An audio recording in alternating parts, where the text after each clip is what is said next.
Welcome back, dear friends, to the Food for the Faithful channel with me, Bill Reimer, your ever so reluctant prophet.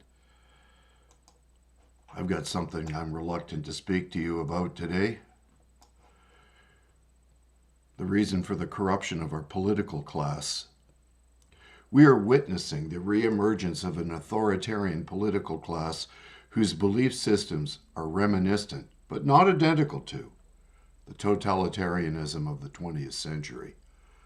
So let us examine the emergence of a political class which displays some very nasty psychopathic tendencies, and how they use their dark tendencies to manipulate public support.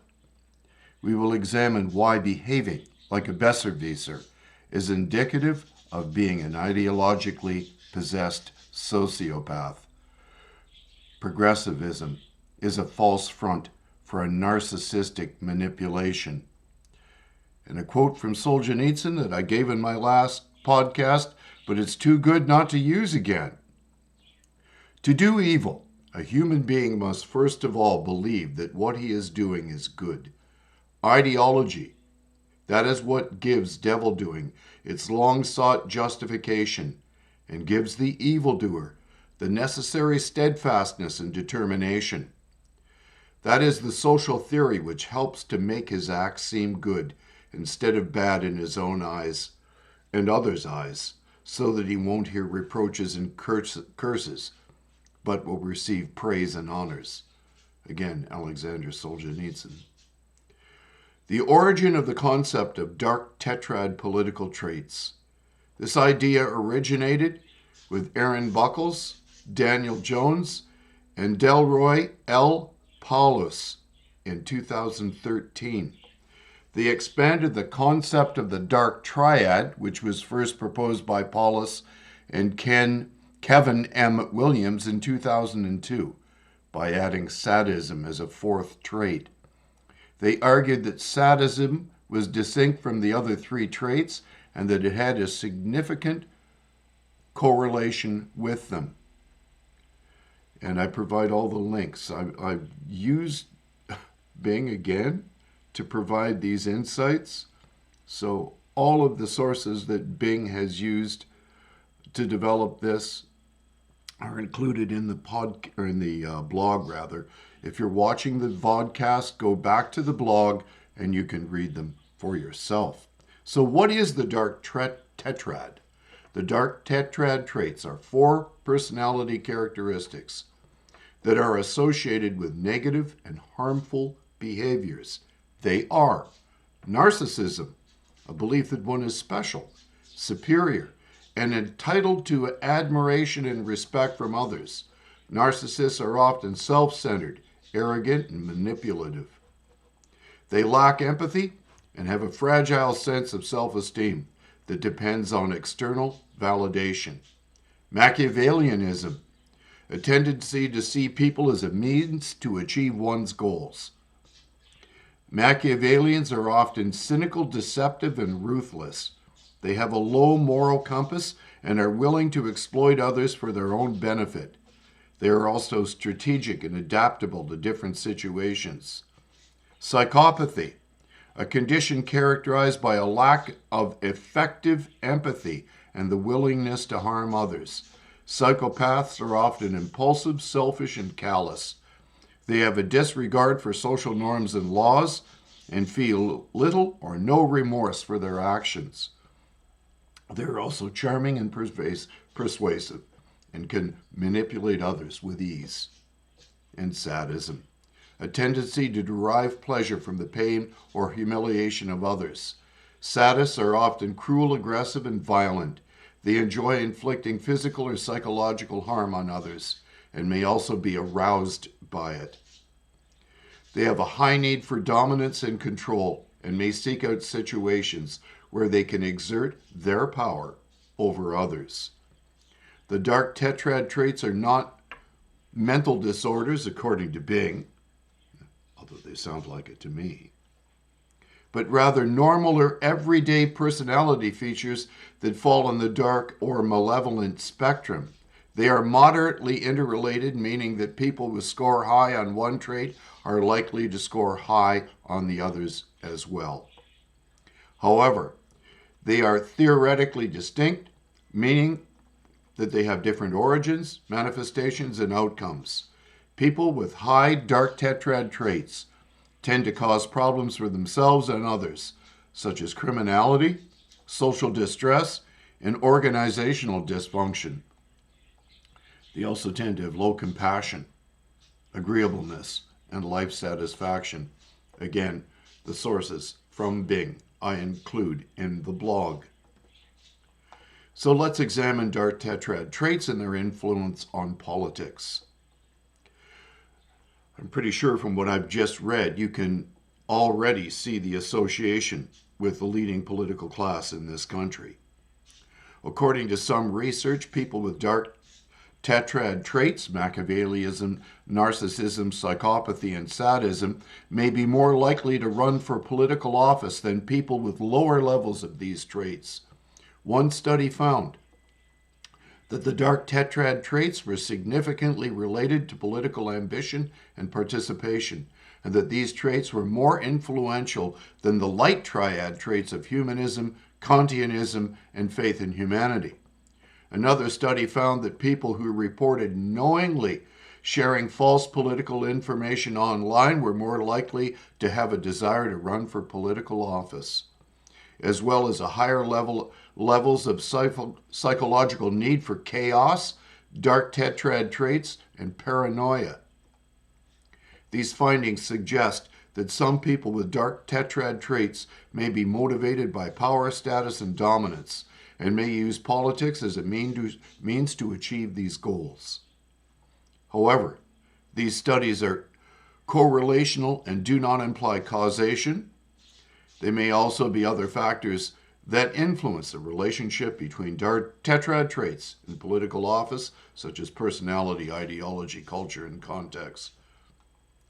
And it goes on to say that it's not possible to say that all people with dark tetrad traits are more likely to run for political office. No, just the ones in Canada and Norway and the US and practically every other European and Western nation I can think of. Again, all the sources from Bing. Why folks are so easily taken in by politicians who exhibit pathological narcissism and the psychopathic tendencies inherent to the dark tetrad. Obviously, this is the key question. Since there is no definitive answer to how politicians with dark tetrad traits gain political support, let us examine some possible explanations.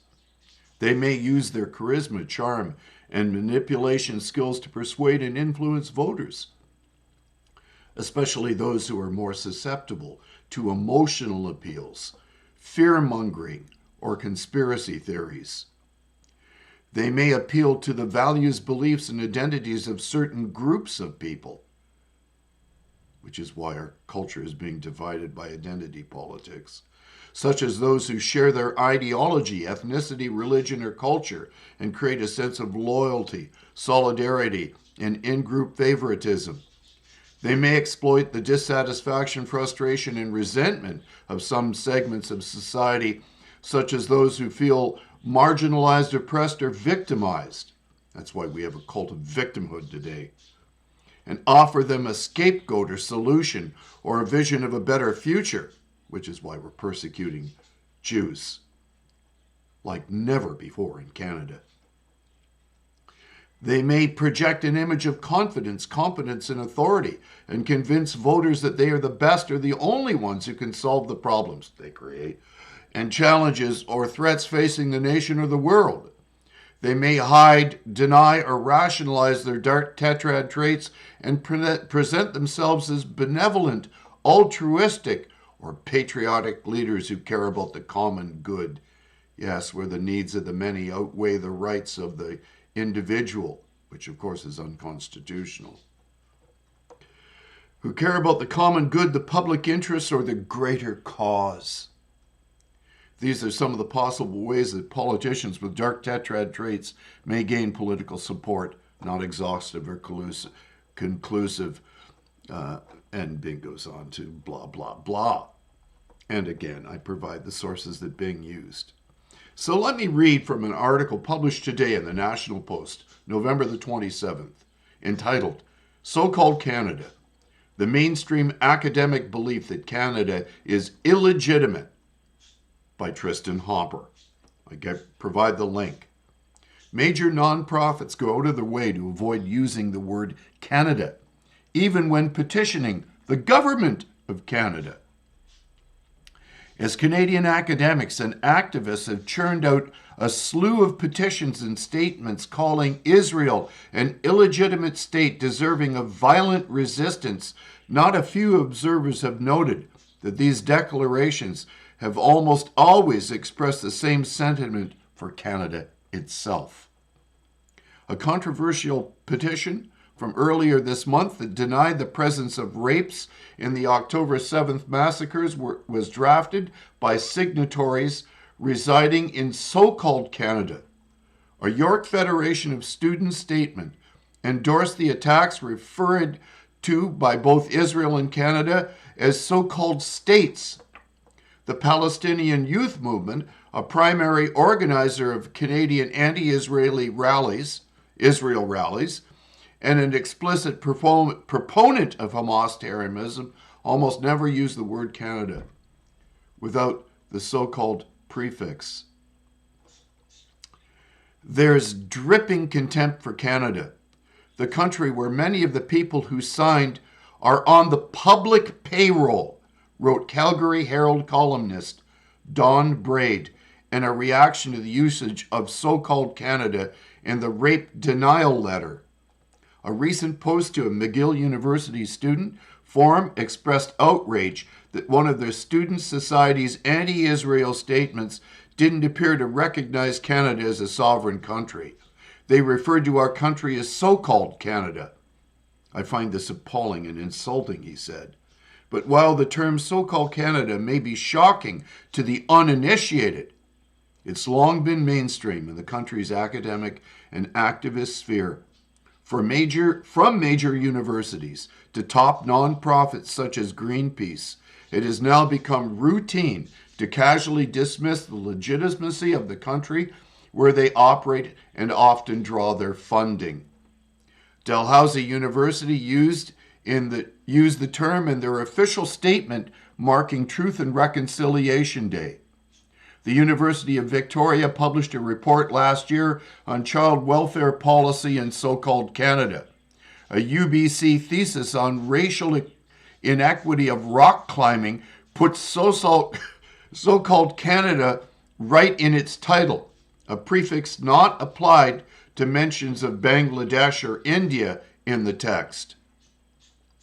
It's in a University of Guelph paper on the alleged racism of disaster evacuations, one that includes a federal policy analyst as co-author.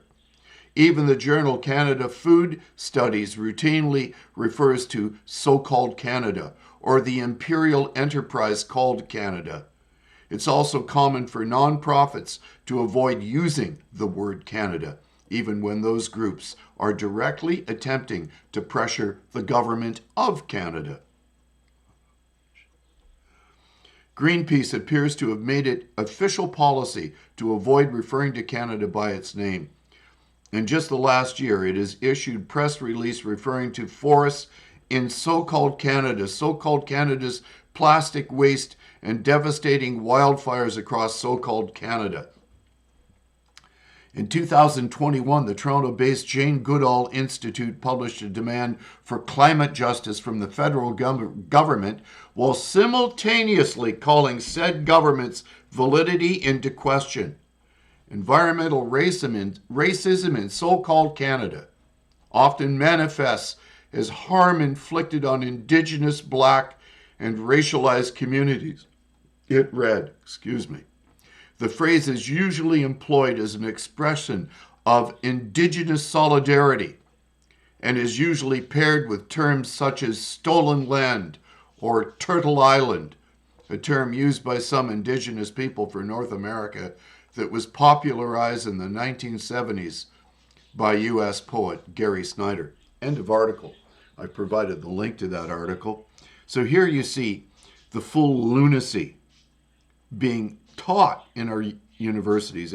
Why anybody chooses to believe it only indicates, well, first of all, their self-loathing and an utter ignorance of our history. Fortunately, I have an old family, and I can see far back into the 1830s when my family first arrived in Canada. And we have a good oral and written tradition. None of these things are true. So my final thoughts in an earnest prayer. There you have it. Pathological narcissists with dark tetrad traits are indoctrinating the next generation of our children with one goal, admitted goal, in mind, namely, a Marxist denial of our history and the real truth about it. Their entire intent is to tear down the very foundations of limited constitutional democracy without offering a single vision for the future other than furthering their cultural Marxist revolution. The psychopathy of dark tetrad personality disorder has received the full approbation of the academic class, who have helped to create a generation who have replaced faith with nihilism, character with narcissistic projection, and culture with revolution. God have mercy on us. I pray this for the sake of my righteous ancestors who helped to found Canada as a Christian nation under God, and for the sake of the remnant who descended from them. May God deliver us from the pathological narcissists whose every doctrine and policy is aimed at creating national amnesia, where not a single Canadian will be left who can remember their own heritage and the love of God which made our national legacy possible. If these aren't things to think and pray about on this November the 27th, as we head into First Advent, remember, what they're saying about our nation isn't true, and you're living proof. You're not a racist or a bigot, or are you? Do you actually believe that you hate other people and that you mean them ill? And that you believe that everyone you know is engaged in such policies? This is nonsense. Let's rid ourselves of this nonsense once and for all and demand that our universities be taken back. They began as institutions attached to the church. Without Christianity, the academy falls apart. God bless you. Have a lovely day.